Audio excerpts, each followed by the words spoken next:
नमस्कार, स्वागत है आपका अपने कंस्ट्रक्शन जोन चैनल में। और आज की वीडियो में हम देखेंगे कि घर का काम अधूरा रहने का क्या रीजन होता है, पार्ट 2। दोस्तों, पिछली वीडियो में हमने देखा कि घर बनाने का खर्च का अंदाजा लेना क्यों जरूरी है, परंतु कुछ सिचुएशन में होता यह है कि हम घर के खर्च का अंदाजा ले लेते हैं, अच्छा से प्लान भी ले लेते हैं, परंतु फिर भी घर का बजट बढ़ जाता है या फिर कुछ रीजन हो जाते हैं जिनकी वजह से घर का काम अधूरा रह जाता है। तो इस वीडियो में हम इन्हीं चीजों के बारे में डिस्कस करेंगे। तो चलिए आते हैं हम हमारे मुख्य टॉपिक पर।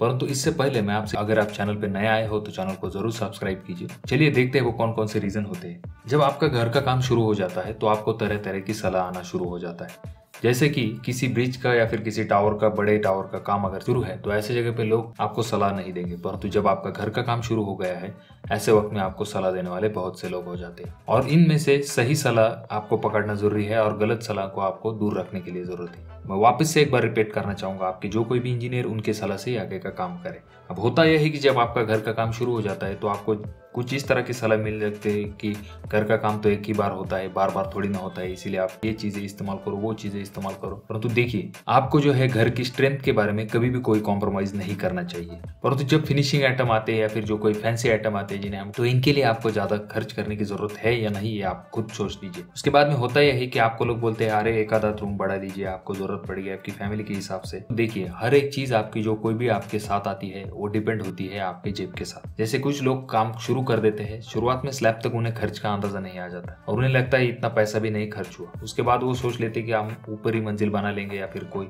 एक आध दो रूम बढ़ा लेंगे। फिर बाद में जब फिनिशिंग के काम शुरू हो जाते हैं, जैसे प्लास्टर के आगे, तब वैसे वैसे उनके पास का पैसा कम होना शुरू हो जाता है। उसके बाद में होता यह है कि मैं यहाँ पे इन दोनों चीजों को नहीं लूंगा, जो कोई भी है, आपका फर्नीचर हुआ या फिर किचन ट्रॉलीज हुआ, ऐसी फैंसी चीजें वो तो घर का काम पूरा होने के बाद आती है, आप पे डिपेंड करता है आप करें या ना करें।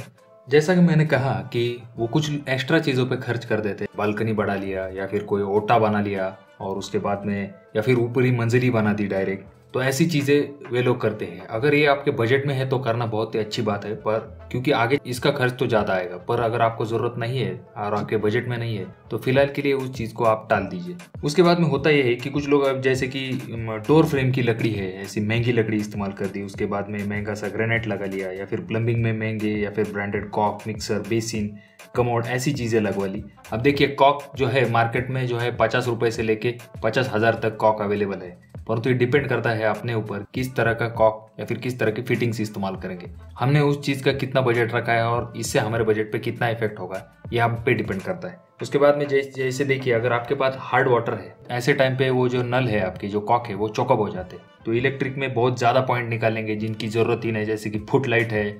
अगर जिन चीजों की जरूरत है वो डेफिनेटली कीजिए और जिन चीजों की जरूरत नहीं है वो डेफिनेटली टालिए। जैसे कि अगर आप महंगा ग्रेनाइट इस्तेमाल करते हैं या फिर मार्केट में जो है 100 रुपए तक अच्छा ग्रेनाइट आ जाता है, परंतु अगर आप वही 200 रुपए का ग्रेनाइट लगाएंगे तो आपका जो कोई भी आपका डोर फ्रेम का, विंडो सील का या फिर किचन ओटे का जो कोई भी बजट है ग्रेनाइट का, वो डबल हो जाता है। तो ऐसी छोटी छोटी चीजें होती है, क्योंकि घर में जो है बहुत सारी चीजें मिलके घर बनता है और बहुत से आइटम्स इसमें इस्तेमाल होते हैं, और ऐसी सिचुएशन में पैसे कहाँ गए इसके बारे में हम सोचते रह जाते हैं। देखिए, घर में आप जितना खर्च करेंगे उतना घर के लिए कम है। जैसे कि हमने कहा, मार्केट में बहुत सी चीजें अवेलेबल है, परंतु ये डिपेंड करता है आपके ऊपर कि आप किस तरह से आपके बजट के ऊपर ध्यान देते हुए काम करते हो।